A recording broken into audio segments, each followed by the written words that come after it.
I do want to move into U.S.-China relations. This is something that is increasingly become a major concern for the peace movement here in Massachusetts and more broadly, that this specter of China as the next major enemy of the United States is, well, it could become a self-fulfilling prophecy.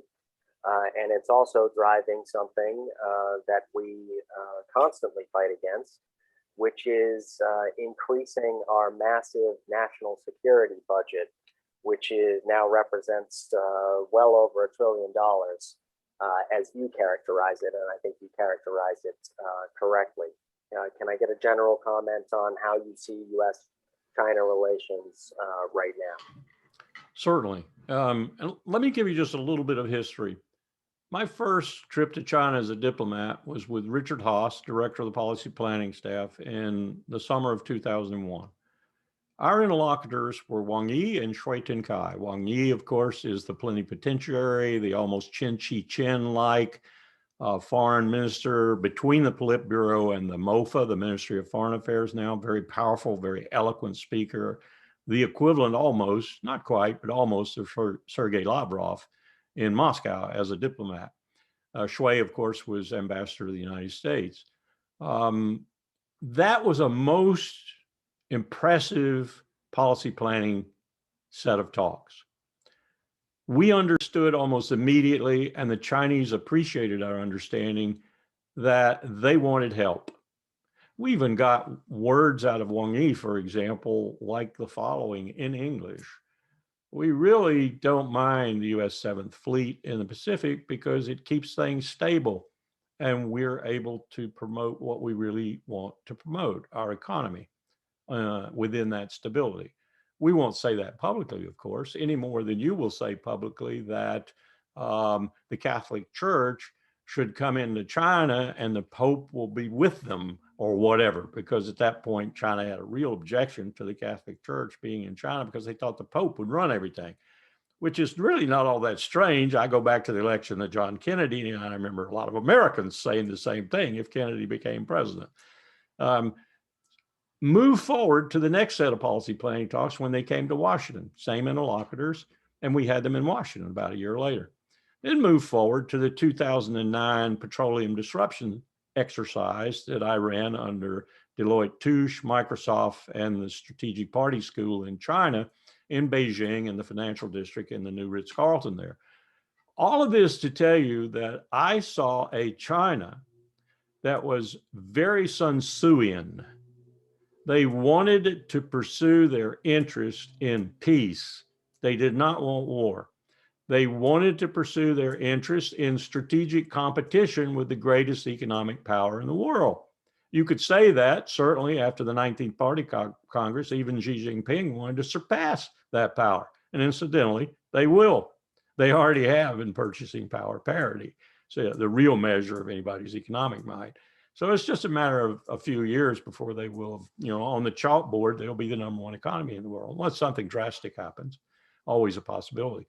But everything for them was strategic competition, which they thought they had every right to be in, and we had every right to be in, and may the best man win, the best state win in this case.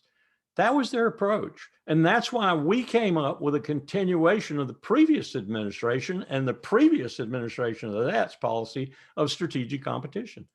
And we helped them as much as we could to be on a level playing field, like bringing them into the World Trade Organization and so forth. Now that's all being repudiated.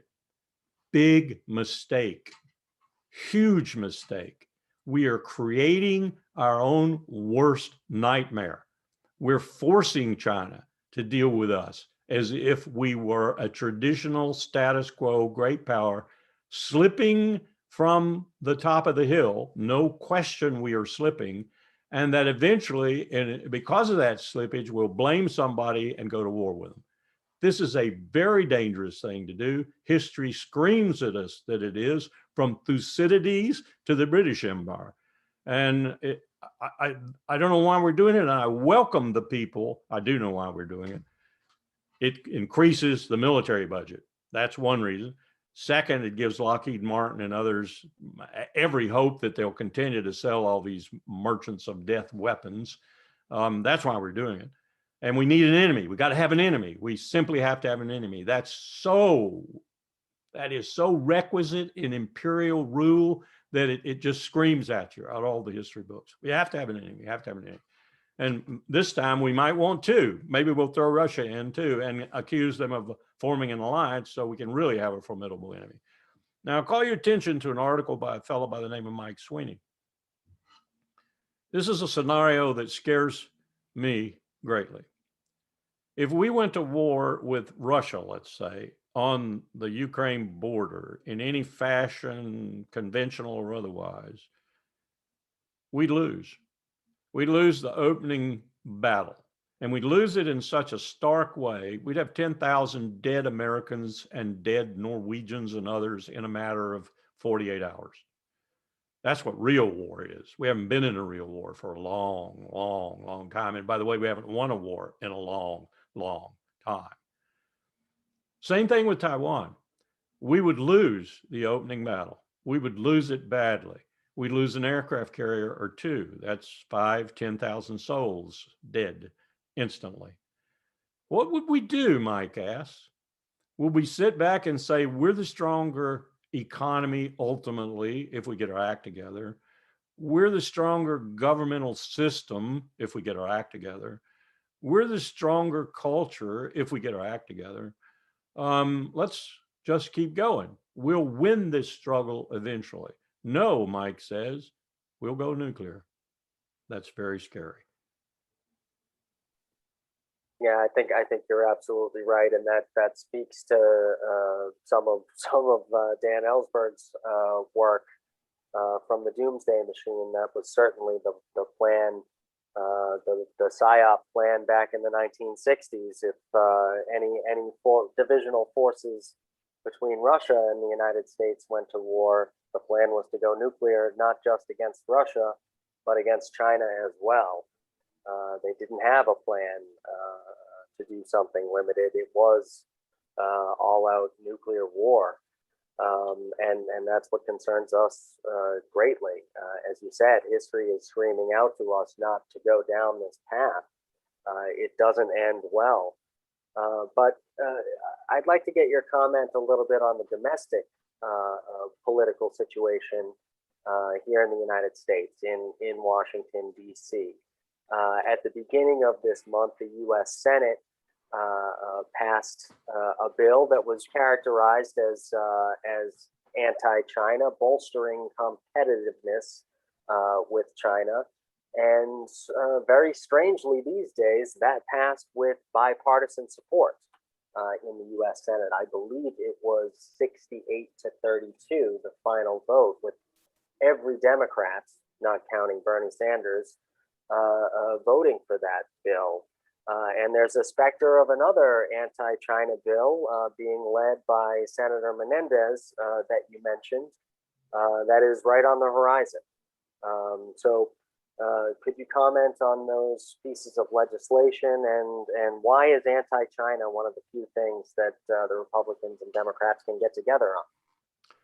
You just characterized briefly a phenomenon that I'm seriously worried about, and that is that we've become so polarized in our domestic politics that we reach out and yearn for such issues. If you will recall, Franklin Roosevelt, even as Hitler rolled over Europe like a juggernaut, couldn't get Americans interested in the European war. It took an attack on Pearl Harbor and a huge strategic error by Adolf Hitler declaring war on the United States in order to get the American people enthused, if you will, about going to war with Hitler. Today, it's a very different phenomenon.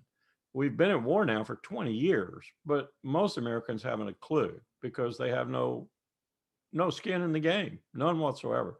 Less than 1% of America has served in the armed forces in the last 20 years. So this is a very dangerous time, and it's a dangerous time for the reasons I've pointed out, plus what I've intimated, and that is that you grasp at things that unify people And one way you can unify Americans, as we saw vividly after 9/11, is to bloody them, or tell them they might be bloodied, tell them that they might be overcome, they might be overthrown, their whole government and everything else.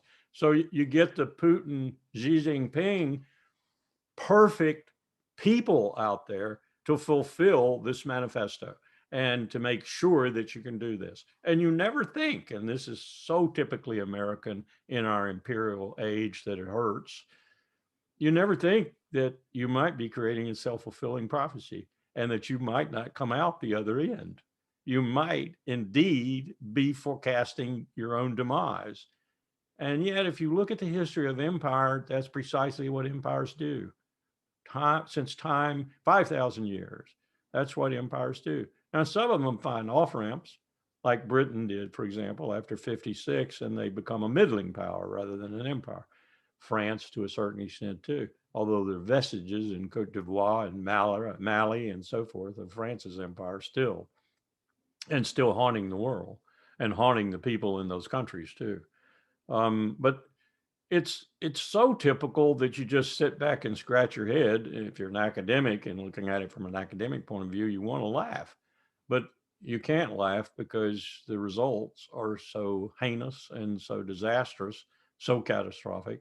Laughter is not the right recipe. Yeah, well, it's the problem of hubris, as you mentioned, which goes back to the ancient Greeks.